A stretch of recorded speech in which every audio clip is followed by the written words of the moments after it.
Assalamualaikum warahmatullahi wabarakatuh. Hai, sudah hari Jumat lagi nih ya. Waktunya ketemu lagi dengan Ibu. Waktunya mendengarkan penjelasan dari Ibu. Tapi gimana nih kabarnya hari ini? Sehat semua ya? Harus sehat dong, supaya tetap semangat belajar di rumahnya dan jangan malas dalam mengumpulkan tugas. Pada pertemuan kali ini kita masuk ke bab 10, yaitu menerapkan ragam hias pada bahan kayu. Peta kompetensi pembelajaran. Di sini kita akan membahas tentang penerapan ragam hias pada kayu, meliputi tentang teknik menggambar, teknik melukis, serta pengertian ragam hias pada bahan kayu. Adapun tujuan pembelajaran yang harus dicapai siswa adalah sebagai berikut. Penerapan ragam hias selain pada bahan tekstil bisa juga pada bahan kayu.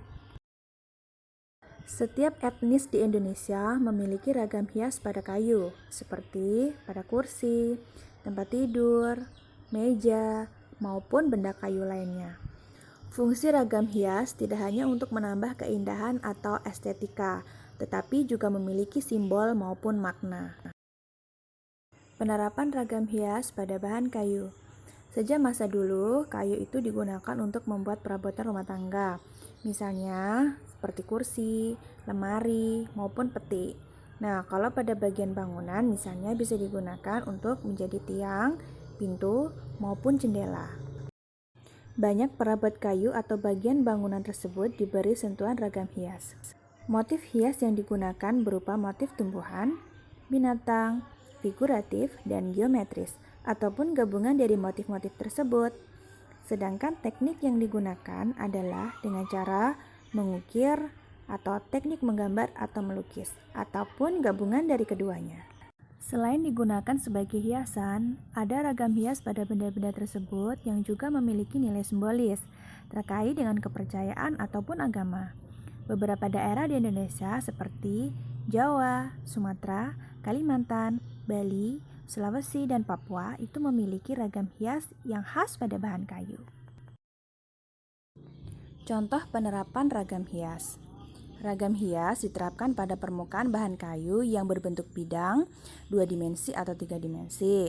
Nah, penerapan ragam hias pada bidang kayu ini dilakukan dengan cara menggambar ataupun mengukir. Nah, penerapan ragam hias itu kan tadi bisa pada alat-alat rumah tangga ataupun pada bangunan rumah, ya kan? Nah, selain daripada itu, penerapan ragam hias pada kayu itu bisa dikembangkan lagi, ya kan?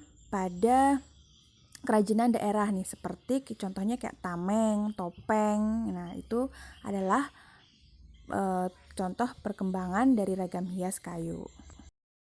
Nah, jadi dapat disimpulkan bahwa pengertian ragam hias pada bahan kayu itu adalah karya seni rupa dengan mencontoh bentuk flora, fauna, figural, dan geometris yang dibuat pada bahan kayu. Diingat nih ya pengertiannya. Teknik penerapan ragam hias pada bahan kayu.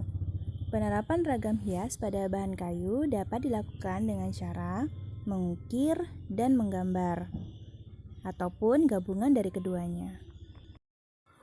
Mengukir dalam hal ini adalah membentuk cekungan dan tonjolan yang membentuk ragam hias tertentu pada permukaan kayu.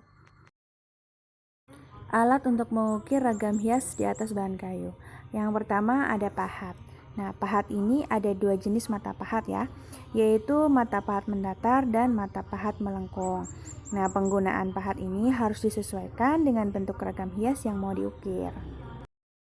Berikut ini adalah jenis pahat dan fungsinya. Diingat masing-masing ya, apa saja fungsi dari masing-masing jenis pahat berikut ini. Yang pertama adalah pahat kuku. Fungsinya digunakan untuk mengerjakan bagian lengkung, melingkar, membentuk cembung, cekung, ikal, dan pecahan aris maupun pecahan cawen. Pahat lurus atau penyilat. Fungsinya untuk mengerjakan bagian yang lurus atau rata. Pahat ini juga dapat digunakan untuk membentuk dasaran dan membuat siku-siku tepi ukiran dengan dasaran. Pahat kol. Fungsi untuk mengerjakan bagian-bagian cekung yang tidak dapat dikerjakan dengan pahat kuku. Dan pahat pengot. Fungsinya untuk membersihkan sela-sela ukiran dan meraut bagian-bagian yang diperlukan. Nah, alat yang digunakan untuk mengukir selain pahat ada juga adalah pemukul. Nah, pemukul di sini yang digunakan adalah palu besi, palu kayu, dan batu. Sedangkan peralatan yang digunakan untuk teknik melukis adalah palet, kuas lukis, dan cat. Mungkin sampai di sini dulu penjelasan dari Ibu. Mudah-mudahan dengan penjelasan sedikit ini kalian bisa dapat memahaminya ya. Ingat, selalu jaga kesehatan dimanapun kalian berada, tetap semangat dan jangan malas dalam mengumpulkan tugas. Ibu akhiri sampai di sini. Wassalamualaikum warahmatullahi wabarakatuh.